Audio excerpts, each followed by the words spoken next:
Thank you everyone who submitted games to our Prototype Game Jam. This Game Jam was really for everyone, and we not only saw some incredible submissions, but got to see a lot of new faces and developers. And if you didn't make it to the top 10, don't worry, there will be plenty more chances for you to win in the next Game Jam.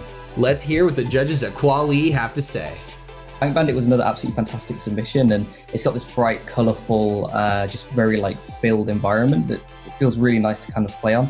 The controls are easy and responsive, and it has the best pitch video I think I've seen. I must have watched it 10, 15 times. So, absolutely fantastic job on all of that, and the effort really showed through. Bonker Blocks is an interesting prototype.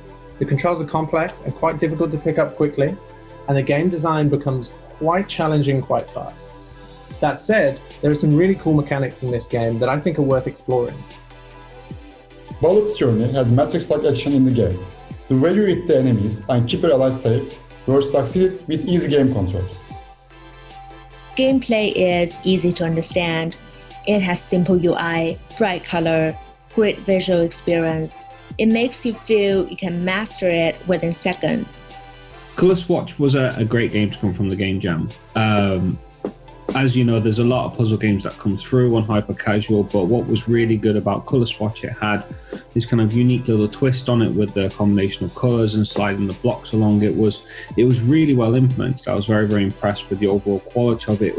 It made for a really pleasant gaming experience. In CraneBox, the player controls a crane to load and unload coloured boxes. The prototype looks cute, and it entices you to play with its simple gameplay. All round, this is a great submission.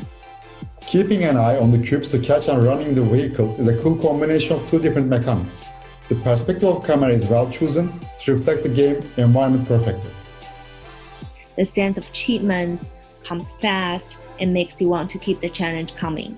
It's a high potential prototype. I'll definitely play it if it's got released.